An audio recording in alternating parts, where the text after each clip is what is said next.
2019 March മാസം 28 പുലർച്ചെ ഒരു 4 മണിയോടെ അരുൺ അഞ്ജന ദമ്പതികൾ ചേർന്ന് 7 വയസ്സുള്ള അവരുടെ മകനെ തൊടുപുഴ ആശുപത്രിയിലേക്ക് എത്തിച്ചു.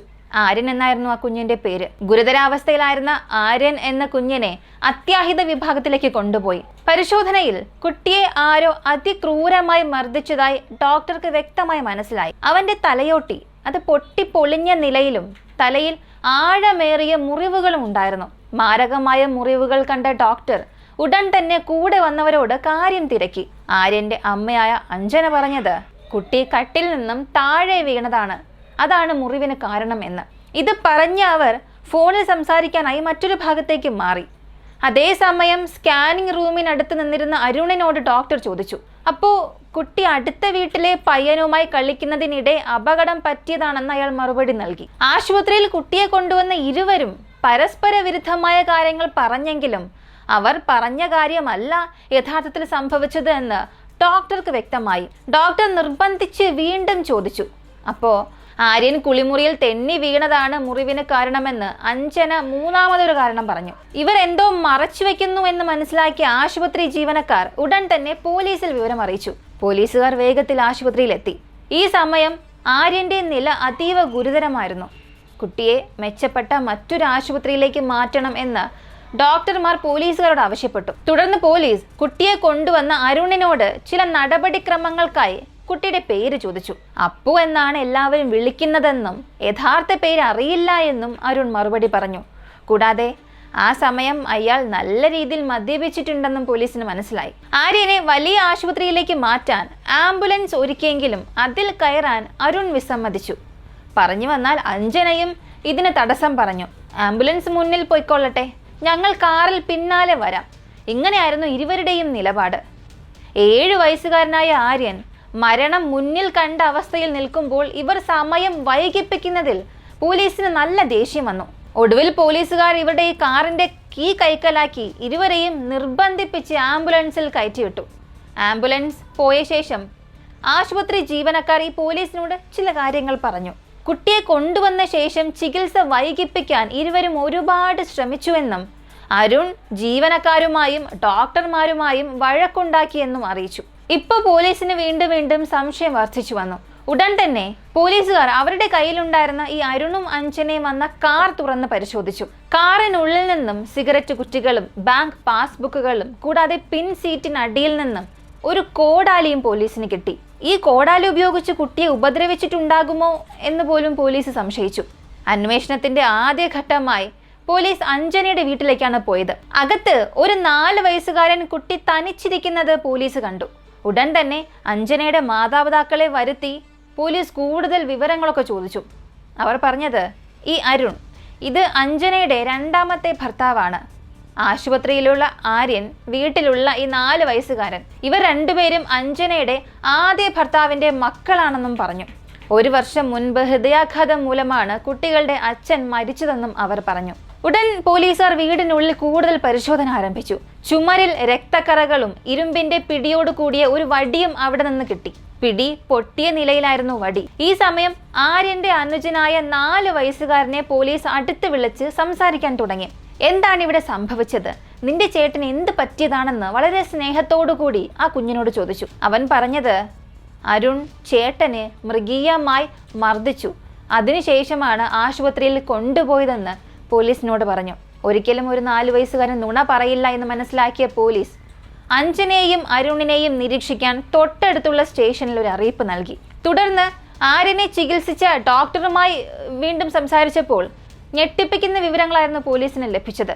ആര്യന്റെ ശരീരത്തിൽ 20-ലധികം മർദ്ദനമേറ്റ പാടുകൾ ഉണ്ടായിരുന്നു. ഇരുമ്പ് വടി പോലുള്ള വസ്തു ഉപയോഗിച്ച് അവനെ മർദ്ദിച്ചിട്ടുണ്ട്. തലയുടെ ഭാഗത്ത് മാരകമായ ആയുധം കൊണ്ട് പല തവണ ആഞ്ഞടിച്ചതിനാൽ തലയോട്ടി തകർന്ന് തലച്ചോറ് പോലും പുറത്തു വന്ന നിലയിലായിരുന്നു. അവന്റെ നില എപ്പോൾ വേണമെങ്കിലും മരിക്കാമെന്ന അവസ്ഥയിൽ അതീവ ഗുരുതരമായിരുന്നു.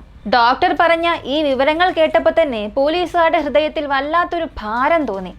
ഒരു ചെറിയ കുഞ്ഞിനെ ഇത്രയേറെ ക്രൂരമായി ആരാണിങ്ങനെ ചെയ്തത്? ഒരു ചെറിയ കുഞ്ഞിനെ ഇത്രയും ക്രൂരമായി മർദ്ദിക്കാൻ ഒരു മനുഷ്യനെ കൊണ്ട് സാധിക്കുമോ? അവർക്ക് സങ്കടവും ദേഷ്യവും എല്ലാം കലർന്ന വല്ലാത്തൊരു അനുഭവമായിരുന്നു ഉണ്ടായത്. ഉടൻ തന്നെ പോലീസ് അരുണിനെയും അഞ്ജനയെയും അറസ്റ്റ് ചെയ്ത് കസ്റ്റഡിയിലെടുത്തു. ആദ്യം ചോദ്യം ചെയ്യലിൽ ഇരുവരും പരസ്പര വിരുദ്ധമായ കാര്യങ്ങളാണ് പറഞ്ഞത്. അങ്ങനെ ഇവർ പോലീസ് കസ്റ്റഡിയിലായിരിക്കെ തന്നെ 2019 ഏപ്രിൽ മാസം 6-ന് 7 വയസ്സുകാരനായ ആര്യൻ ആശുപത്രിയിൽ വെച്ച് തന്നെ മരണപ്പെട്ടു.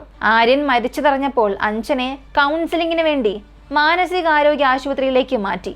അതേസമയം അരുണിനെ പോലീസ് ചോദ്യം ചെയ്യുന്നത് തുടർന്നു. ആദ്യം തനിക്കൊന്നും ഓർമ്മയില്ല എന്ന് പറഞ്ഞ അരുൺ ഒടുവിൽ പോലീസിന്റെ ചോദ്യം ചെയ്യലിൽ അന്നത്തെ ആ രാത്രി സംഭവിച്ച കാര്യങ്ങളെല്ലാം വെളിപ്പെടുത്തി. തൊടുപുഴയിലെ ഒരു ടീച്ചറുടെ മകളായ അഞ്ജന ബിടെക് വിദ്യാഭ്യാസത്തിന് ശേഷം തിരുവനന്തപുരം സ്വദേശിയായ ബിജു എന്നയാളെ വിവാഹം കഴിച്ചു. ആര്യൻ ഉൾപ്പെടെ 2 ആൺകുട്ടികൾ ജനിച്ചു. ബിജു ഒരു മെക്കാനിക്കൽ എഞ്ചിനീയറായി ജോലി ചെയ്യുകയായിരുന്നു. ഇയാളുടെ അകന്ന ബന്ധുവായിരുന്നു ഈ അരുൺ. പണമിടപാടുകൾക്കായി ബിജുവിന്റെ വീട്ടിൽ ഇടയ്ക്കിടെ ഇയാൾ വന്നു പോകുമായിരുന്നു. ബാങ്ക് ജോലി ഉപേക്ഷിച്ച് റിയൽ എസ്റ്റേറ്റ്, മണൽക്കടത്ത് തുടങ്ങിയ നിരവധി നിയമവിരുദ്ധ പ്രവർത്തനങ്ങളിൽ ഏർപ്പെട്ടിരുന്ന ആളായിരുന്നു ഈ അരുൺ. ഇങ്ങനെ ഒരുപാട് കേസുകളും ഇയാളുടെ പേരിൽ ഉണ്ടായിരുന്നു. ഇങ്ങനെ ഈ വീട്ടിലെ പതിവായുള്ള സന്ദർശനത്തിലൂടെ അരുൺ അഞ്ജനയുമായി അടുക്കുകയും പിന്നീട് അതൊരു അവിഹിത ബന്ധത്തിലേക്ക് വളരുകയും ചെയ്തു. ഇത് മനസ്സിലാക്കിയ ബിജു ജോലി ഉപേക്ഷിച്ച് ഭാര്യയെയും മക്കളെയും കൂട്ടി തൊടുപുഴയിലേക്ക് താമസം മാറി. പക്ഷേ 2018 മെയ് മാസം 13-ന് ബിജുവിന് പെട്ടെന്ന് ഹൃദയാഘാതം വന്ന് മരിച്ചു. അയാളുടെ മരണത്തിൽ കുടുംബത്തിനും ബന്ധുക്കൾക്കുമൊക്കെ സംശയം ഉണ്ടായിരുന്നു. ബിജുവിന്റെ മരണാനന്തര ചടങ്ങുകൾ പങ്കെടുത്ത അരുൺ 3 ദിവസത്തിന് ശേഷം ബിജുവിന്റെ അച്ഛനെ കണ്ട് അഞ്ജനെ താൻ വിവാഹം കഴിക്കാൻ പോവുകയാണെന്ന് അറിയിച്ചു. അങ്ങനെ ഭർത്താവ് മരിച്ച് 2 മാസത്തിന് ശേഷം അഞ്ജന കുട്ടികളുമായി അരുണിനൊപ്പം പുതിയ ജീവിതം ആരംഭിച്ചു. ഇവർ ഇങ്ങനെ ജീവിക്കാൻ തുടങ്ങിയപ്പോൾ തുടക്കത്തിലൊക്കെ നന്നായി പെരുമാറിയ അരുൺ ദിവസങ്ങൾ കഴിയുന്തോറും കുട്ടികളോട് വെറുപ്പും ദേഷ്യവും പ്രകടിപ്പിക്കാൻ തുടങ്ങി. കുട്ടികളെ ക്രൂരമായി മർദ്ദിക്കാനും പരസ്യമായി ചീത്ത വിളിക്കാനും തുടങ്ങി. മക്കളെ മർദ്ദിക്കുന്നത് തടയാൻ ശ്രമിച്ച അഞ്ജനയെയും അരുൺ ക്രൂരമായി മർദ്ദിച്ചു. കുട്ടികളുടെ പേരിൽ ബിജുവിന്റെ കുടുംബം ബാങ്കിൽ നിക്ഷേപിച്ചിരുന്ന ഏകദേശം 7 ലക്ഷം രൂപ അരുൺ ആവശ്യപ്പെട്ടുകൊണ്ടേയിരുന്നു. ഈ പണം നൽകാത്തതിന്റെ പേരിൽ അരുൺ അഞ്ജനയെയും മർദ്ദിച്ചു. ഒടുവിൽ ഒരു കുട്ടിയുടെ പേരിലുണ്ടായിരുന്ന ഏകദേശം 3.5 ലക്ഷം രൂപ അഞ്ജന പിൻവലിച്ച് അത് അരുണിന് നൽകി. ആ പണം വളരെ വേഗത്തിൽ തന്നെ അവനത് ചിലവാക്കി. പിന്നീട് 2ാമത്തെ കുട്ടിയുടെ പേരിലുള്ള പണവും ആവശ്യപ്പെട്ട് അരുൺ വീണ്ടും മർദ്ദനം തുടർന്നു.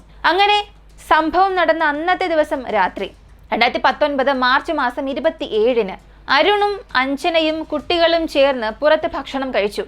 ബാറിൽ കയറിയ അരുൺ നന്നായി മദ്യപിച്ചു. ഭക്ഷണം കഴിച്ച് തിരിച്ചെത്തിയപ്പോൾ കുട്ടികൾ ഉറങ്ങിയതിനാൽ അവരെ വീട്ടിലാക്കി ഇവർ വീണ്ടും കാറെടുത്ത് പുറത്തേക്ക് വന്നു. രാത്രി ഭക്ഷണം വാങ്ങി വീണ്ടും തിരികെ വന്നപ്പോൾ കുട്ടികളൊക്കെ സോഫയിൽ കിടന്നുറങ്ങുകയായിരുന്നു. അതിൽ ചെറിയ കുട്ടി സോഫയിൽ കിടന്ന് മൂത്രമൊഴിച്ചത് കണ്ടപ്പോൾ അയാൾക്ക് വല്ലാത്ത ദേഷ്യം വന്നു. ആ ചെറിയ കുഞ്ഞിനെ അയാൾ ആ സമയം തന്നെ മർദ്ദിച്ചു. അവസാനിച്ചില്ല. അപ്പൊ തന്നെ മൂത്ത കുഞ്ഞായ ആര്യനെ വിളിച്ചുണർത്തി ക്രൂരമായി മർദ്ദിക്കാൻ തുടങ്ങി. മർദ്ദനം അതിക്രൂരമായ തലത്തിലേക്ക് തന്നെ എത്തി. അഞ്ജന തടയാൻ ശ്രമിച്ചപ്പോൾ അവളെയും മർദ്ദിച്ചു. ഒടുവിൽ അരുൺ വീട്ടിലുണ്ടായിരുന്ന കോടാലിയും ഇരുമ്പ് വടിയും ഉപയോഗിച്ച് ആര്യനെ അടിച്ചു. മർദ്ദനത്തിൽ ആര്യൻ എന്ന 7 വയസ്സുകാരന്റെ തലയോട്ടി പൊട്ടി. തലച്ചോറ് പോലും പുറത്തു വന്ന അവസ്ഥയിലായി. അവന്റെ ബോധം പൂർണ്ണമായും നഷ്ടപ്പെട്ടു. മുറിവിൽ നിന്നും വരുന്ന രക്തം ആ വീട് മുഴുവനും നിറഞ്ഞിരുന്നു. അവൻ എന്തായാലും മരിക്കാൻ സാധ്യതയുണ്ട് എന്ന് മനസ്സിലാക്കിയ ശേഷമാണ് ഇരുവരും ചേർന്ന് അവനെ ആശുപത്രിയിലേക്ക് കൊണ്ടുപോകാൻ തീരുമാനിക്കുന്നത്. എന്നാൽ അവിടെയും ആശുപത്രിയിലേക്ക് പോകുന്നതിന് മുൻപ് അരുൺ വീട്ടിലെ രക്തക്കറയെല്ലാം തുടച്ച് വൃത്തിയാക്കി. ആ കുഞ്ഞ് മരണത്തിന് പോരാടിക്കൊണ്ടിരിക്കുന്ന സമയത്ത് പോലും അവൻ രക്തം വൃത്തിയാക്കാനായിരുന്നു ശ്രമിച്ചത്. അപ്പോഴും ആ 4 വയസ്സുകാരനായ ചെറിയ കുഞ്ഞിനെ വീട്ടിൽ ഒറ്റയ്ക്ക് നിർത്തിയിട്ടാണ് പോയത്. അരുൺ മദ്യലഹരിയിലാണ് ഈ ക്രൂരകൃത്യം ചെയ്തത് എന്ന് CCTVയിൽ നിന്നും വ്യക്തമായിരുന്നു. ഇതേ സമയം അഞ്ജനയുടെ ആദ്യ ഭർത്താവായ ബിജുവിന്റെ മരണത്തിലും പോലീസിനൊരു സംശയം വന്നു. ഒരു പക്ഷേ അവനെയും ഇവർ പദ്ധതിയിട്ട് കൊന്നതാകുമോ എന്നതാണ് സംശയം. കാരണം ബിജുവിന് ഹൃദയാഘാതം വരുന്നതിന് തൊട്ട് മുൻപ് അഞ്ജന അയാൾക്ക് പാല് കുടിക്കാൻ കൊടുത്തിരുന്നു. അപ്പോൾ ഇവരുടെ അവിഹിത ബന്ധം തുടരാൻ ബിജുവിനെ കൊലപ്പെടുത്തിയതാണോ എന്ന് പോലും പോലീസ് സംശയിച്ചു. ഈ സംശയത്തിന്റെ അടിസ്ഥാനത്തിൽ സംസ്കരിച്ച ശരീരം പുറത്തെടുത്ത് പരിശോധിച്ചെങ്കിലും കൃത്യമായ തെളിവുകളൊന്നും അവിടെ നിന്ന് ലഭിച്ചില്ല. അതിനാൽ ബിജുവിന്റെ മരണവുമായി ബന്ധപ്പെട്ട അന്വേഷണം അങ്ങനെ നിലച്ചു. ആര്യന്റെ മരണവുമായി ബന്ധപ്പെട്ട് നടത്തിയ കൂടുതൽ അന്വേഷണത്തിൽ ആര്യന്റെ അനുജനായ 4 വയസ്സുകാരനെയും അരുൺ ലൈംഗികമായി ദുരുപയോഗം ചെയ്തിരുന്നുവെന്നും പോലീസ് കണ്ടെത്തി. ആ ചെറിയ കുഞ്ഞിന്റെ ശരീരത്തിലും ഇതിൻ്റെതായ പാടുകളും മുറിവുകളും ഉണ്ടായിരുന്നു. അങ്ങനെ വർഷങ്ങൾ നീണ്ട ഈ ഒരു കേസിന്റെ അന്വേഷണത്തിൽ 2021 വിധി വന്നത്. അരുണിന് ഇരട്ട ജീവപര്യന്തം, 4 ലക്ഷം രൂപ പിഴയും കോടതി വിധിച്ചു. തെളിവുകൾ നശിപ്പിക്കാൻ ശ്രമിച്ചതിനും കൂട്ടുനിന്നതിനും ചെറിയൊരു ശിക്ഷ മാത്രമായിരുന്നു അഞ്ജനയ്ക്ക് ലഭിച്ചത്. പക്ഷേ ഇതിനകം തന്നെ അവൾ ജാമ്യത്തിൽ പുറത്തിറങ്ങുകയും ചെയ്തു. സത്യത്തിൽ ജീവിതത്തിൽ നമ്മൾ പഠിക്കേണ്ട ഏറ്റവും വലിയൊരു പാഠം ഒരു നിരപരാധിയായ കുഞ്ഞിന്റെ കണ്ണിലാണ് മറഞ്ഞിരിക്കുന്നത്. പീഡനമോ ക്രൂരതയോ കണ്ടിട്ട് മൗനം പാലിക്കുന്നത് തന്നെ ഒരു വലിയ പാപമാണ്. കുട്ടികളുടെ സുരക്ഷയും സന്തോഷവും ഏതൊരു ബന്ധത്തെക്കാളും സ്നേഹത്തെക്കാളും സാമൂഹിക മാന്യതയെക്കാളും ഉയർന്നതാണ്. ഒരു കുട്ടിയുടെ വേദന അത് പിന്നീട് നോക്കാം എന്നൊക്കെ വിട്ടുകളഞ്ഞാൽ അതൊരു ദിവസം ദുരന്തമായി നമ്മെ തന്നെ പിന്തുടരും. ദോഷത്തിന് മുന്നിൽ നിൽക്കുമ്പോഴും ഭയത്തെ തള്ളിപ്പറഞ്ഞ് സത്യം പറയുകയും ചെയ്യുമ്പോഴാണ് ഒരു ജീവന്റെ ഭാവി രക്ഷപ്പെടുന്നത്. മനുഷ്യൻ സ്വാർത്ഥതയിലും മദ്യലഹരിയിലും ക്രൂരതയിലുമൊക്കെ മുങ്ങുമ്പോൾ അവൻ പോലും അറിയാതെ അവനൊരു രാക്ഷസനായി മാറുകയാണ്, ഒരു ക്രൂരമൃഗം. ഈ ഒരു കഥ നമുക്ക് പറഞ്ഞു തരുന്നത് ഒറ്റ വാക്കിൽ, കുട്ടികളെ സംരക്ഷിക്കുന്നത് വെറും ഒരു ഉത്തരവാദിത്വമല്ല, അത് മനുഷ്യൻ എന്ന നിലയിൽ നമ്മുടെ ഏറ്റവും വലിയൊരു കടമയാണ്. ഇതൊന്നും അറിയാതെയാണ് വളരെ നിസ്സാരമായി ഓരോരുത്തർ ഓരോ കൊലപാതകം ചെയ്യുന്നത്. കുഞ്ഞുങ്ങളെയൊക്കെ നിസ്സാരമായി കൊല്ലുന്ന രീതി കേസുകളെക്കുറിച്ചൊക്കെ വായിക്കുമ്പോൾ അത്ഭുതം തോന്നിപ്പോകും. എങ്ങനെ ഇവരെ കൊണ്ട് ഇതൊക്കെ ചെയ്യാൻ കഴിയുന്നു എന്ന്. അതിലും അത്ഭുതം തോന്നുന്നത് സ്വന്തം അമ്മ തന്നെ, പ്രസവിച്ച അമ്മ തന്നെ കുഞ്ഞുങ്ങളെ കൊല്ലുന്ന കേസുകളെ കുറിച്ചൊക്കെ വായിക്കുമ്പോഴാണ്. എന്തായാലും ഈ ഒരു കേസിനെ കുറിച്ചുള്ള നിങ്ങളുടെ അഭിപ്രായം കമന്റിൽ പറയുക. ഇങ്ങനെയുള്ള വ്യക്തികൾക്ക് എങ്ങനെയുള്ള ശിക്ഷ നൽകണമെന്നാണ് നിങ്ങൾ ആഗ്രഹിക്കുന്നത്, അതും കമന്റിൽ പറയുക. ഇതുവരെയും വീഡിയോ ലൈക്ക് ചെയ്യാതെ കണ്ടുകൊണ്ടിരിക്കുന്നവരാണ് നിങ്ങളെങ്കിൽ ഇപ്പം തന്നെ ലൈക്ക് ചെയ്ത് സപ്പോർട്ട് ചെയ്യുക. സബ്സ്ക്രൈബ് ചെയ്യാത്തവരാണെങ്കിൽ സബ്സ്ക്രൈബ് ചെയ്തും സപ്പോർട്ട് ചെയ്യുക. മറ്റൊരു വീഡിയോയുമായി വീണ്ടും കാണാം.